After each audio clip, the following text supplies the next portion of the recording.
اگر آپ کو ملازمہ ہے تو اس کے علاج کے لیے اس کو استعمال کر سکتے ہیں۔ اب ملازمہ کیا ہے یہ آپ کا جاننا بہت ضروری ہے۔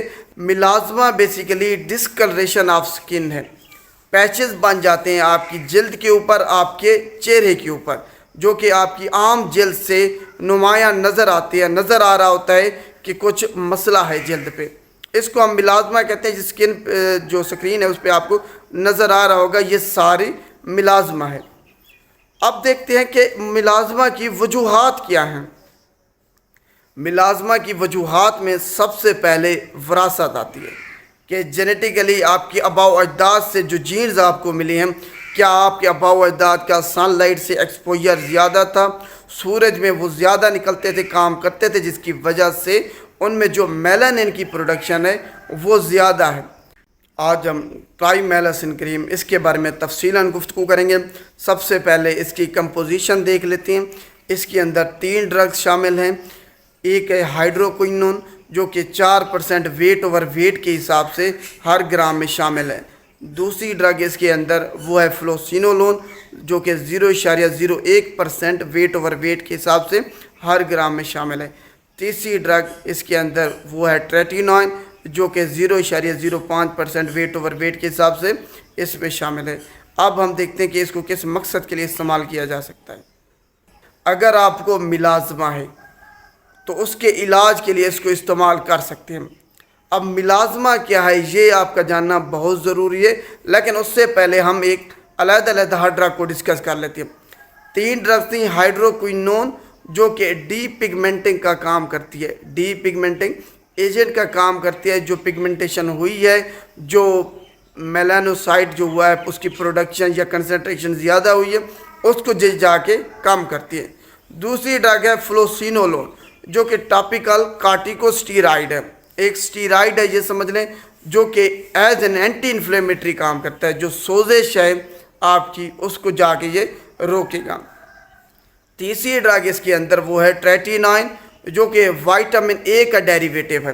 تو یہ جا کے آپ کی جو پرانی جلد ہے، متاثرہ جلد ہے یا جو تہ ہے، یہ اس کو جا کے ریموو کر دے گی، جس کی وجہ سے نئی جلد آپ کی پھر آئے گی۔ یہ پرانی جلد جو متاثرہ جلد ہے اس کو یہ اتار دے گی۔ تو یہ ٹریٹینوئن کا کام ہے۔ تو اب ملازمہ پہ آتے ہیں۔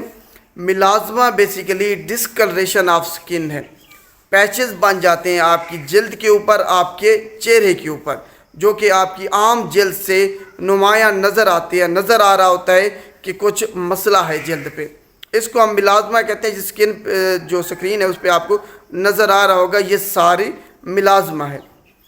اب دیکھتے ہیں کہ ملازمہ کی وجوہات کیا ہیں۔ ملازمہ کی وجوہات میں سب سے پہلے وراثت آتی ہے کہ جینیٹیکلی آپ کی آباء و اجداد سے جو جینز آپ کو ملی ہیں، کیا آپ کے آباء و اجداد کا سن لائٹ سے ایکسپوجر زیادہ تھا، سورج میں وہ زیادہ نکلتے تھے، کام کرتے تھے، جس کی وجہ سے ان میں جو میلانن کی پروڈکشن ہے وہ زیادہ ہے۔ اب میلانن کیا ہے؟ میلانن ایک پگمنٹ ہے جو کہ آپ کے بالوں کو، آپ کی جلد کو اور آپ کی آنکھوں کو جو ہے نا یہ کلر دیتا ہے۔ میلانن سفید کلر ہو گیا، کالا کلر رنگ ہو گیا، یہ سارا میلانن کی وجہ سے۔ جتنا میلانن زیادہ ہوگا جسم میں، اتنے ہی آپ سیاہ رنگ کے ہوں گے، آپ کے بال بھی سیاہ ہوں گے، آپ کی جلد بھی سیاہ ہوگی، آپ کی آنکھیں بھی سیاہ ہوں گی۔ تو یہ میلانن کی وجہ سے ہے۔ اب ہم واپس آتے ہیں ملازمہ پہ۔ وجوہات میں وراثت، دوسرے نمبر پر اس کو ماسک آف پریگننسی کہا جاتا ہے کہ حمل کے دوران ملازمہ ہو جاتا ہے، اس کو ماسک آف پریگننسی بھی کہتے ہیں۔ تیسرے نمبر پر آپ ایسی کوئی کریمیں، کاسمیٹکس یوز کر رہے ہیں، اس کی وجہ سے بھی آپ کو ملازمہ ہو سکتا ہے۔ کوئی ایسی ڈرگز جیسے کہ اینٹی سیزر ڈرگ ہو گیا، جو کہ عام طور پر جن کو دورے پڑتی ہیں، جھٹکے لگتے ہیں، اس میں دی جاتی ہیں، تو اس کو استعمال کرنے کی وجہ سے بھی آپ کو ملازمہ ہو سکتا ہے۔ الٹرا وائلٹ ریڈیشن، یا پھر اگر آپ ہارمونل تھراپی آپ کی چل رہی ہے، خاص طور پہ جو عورتیں وقفہ کرتی ہیں اور اس میں وہ سنتھیٹک ہارمونز یوز کرتی ہیں، ٹیبلٹ یوز کرتی ہیں، تو اس سے بھی ہارمونل چینجز کی وجہ سے ملازمہ ہو سکتا ہے۔ تو یہ ملازمہ کی ساری وجوہات ہیں۔ عام طور پر ملازمہ خود بخود ختم ہو جاتا ہے، کسی بھی قسم کی میڈیکیشن کی ضرورت نہیں پڑتی۔ ملازمہ عمومی طور پر اگر حمل کی وجہ سے تھا تو جیسے ہی ڈیلیوری ہوگی تو ملازمہ خود بخود چند ہفتوں میں ختم ہو جائے گا۔ لیکن بعض اوقات ملازمہ کی اگر کوئی اور وجوہات ہیں، پریگننسی نہیں ہے، تو ساری زندگی بھی ملازمہ رہتا ہے، تو اس کے علاج کے لیے پھر اس کریم کو استعمال کیا جا سکتا ہے۔ اب دیکھتے ہیں کہ کون لوگ اس کو استعمال نہیں کر سکتے۔ وہ لوگ جن کو الرجی یا ہائپر سینسٹیوٹی ہے، اس کے کسی انگریڈینٹ سے وہ اس کو استعمال نہیں کر سکتے۔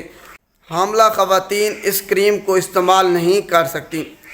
دودھ پلانے والی مائیں اس کریم کو استعمال نہیں کر سکتی، ہرگز استعمال نہیں کر سکتی۔ اس کے علاوہ بچے اس کریم کو استعمال نہیں کر سکتے۔ وہ لوگ جن کی سکن پہ ایکنی ہے یا پھر کوئی انفیکشن ہے، وہ بھی اس کو استعمال نہیں کر سکتے۔ اب دیکھتے ہیں کہ اس کو لگانے کا طریقہ کیا ہے۔ اصل چیز یہی ہے کہ اس کو استعمال کیسے کرنا ہے، یہی لوگ غلطی کرتے ہیں، جس کی وجہ سے ان کو فائدہ نہیں ہوتا بلکہ الٹا نقصان ہو جاتا ہے۔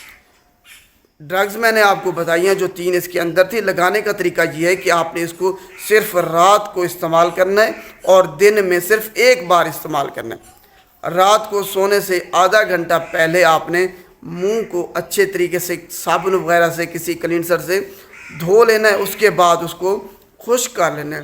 خشک کرنے کے بعد آپ نے کریم کو لگانا ہے اور اس کو رب نہیں کرنا، آپ نے زیادہ اس کو جو ہے نا رب نہیں کرنا، آرام آرام سے آہستہ سے لگانا ہے۔ جہاں پہ آپ کو ملازمہ ہے، آپ کی جلد جو ہے نا وہ ڈسکلر ہے، سکن ڈسکلریشن ہے، اس پہ آپ نے اس کریم کو لگانا ہے، استعمال کرنا ہے۔ جب آپ نے اس کو لگا لیا ہے تب اس کو پھر صبح آپ نے واش کر لینا ہے، منہ دھو لینا ہے۔ اب آتا ہے اصل مرحلہ کہ اس کو آپ نے لگا تو لیا ہے، اب آپ نے سورج سے بچنا ہے۔ سورج سے آپ نے ہر صورت میں اس سے بچ کے رہنا ہے۔ اگر آپ سورج میں نکلے، دھوپ میں نکلے، آپ نے کوئی سن سکرین استعمال نہیں کی، کوئی سن بلاک استعمال نہیں کیا، کوئی ہیٹ استعمال نہیں کی، تو جو آپ کی تھراپی ساری چل رہی ہے وہ ساری ختم ہو جائیں گی اور میلانن جو پروڈکشن ہے وہ دوبارہ سٹارٹ ہو جائے گی۔ تو آپ نے اس کریم کو جب لگانا ہے تب آپ نے سن بلاک کا استعمال کرنا ہے۔ اگر آپ کوشش کریں کہ دھوپ میں نہ نکلے۔ اگر آپ کا ایسا کام ہے کہ آپ کو دھوپ میں نکلنا پڑتا ہے کام کرنے کے لیے، روزی کرنے کے لیے، تب آپ نے دھوپ میں جو نکلنا ہے تب سن بلاک کا، سن سکرین کا استعمال کرنا ہے اور ہیٹ آپ نے استعمال کرنی ہے۔ سر پہ آپ نے ہیٹ استعمال کرنی ہے تاکہ ڈائریکٹ جو سن لائٹ ہے وہ آپ کے چہرے پہ نہ پڑے۔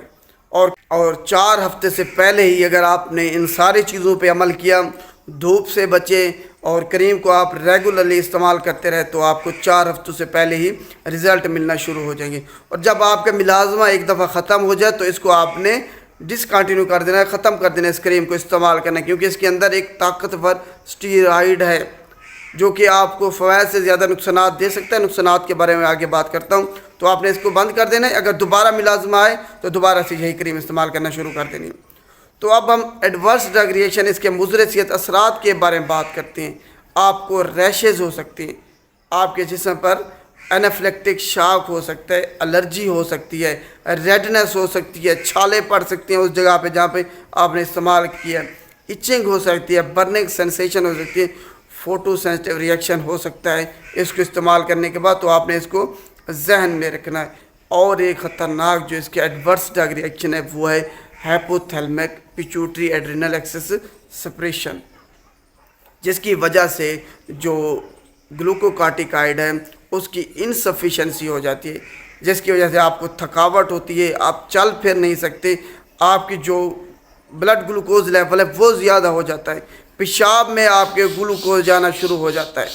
اگر آپ کو اس طریقے سے کچھ بھی علامات نظر آئیں کہ آپ کی جو گلوکوکارٹیکائڈ انسفیشنسی ہو رہی ہے یا پھر آپ کو ہائپوتھرمک پیچوٹری ایڈرینل جو ہے نا ایکسس سپریشن ہو رہا ہے، تب آپ نے اس کا استعمال بند کر دینا ہے۔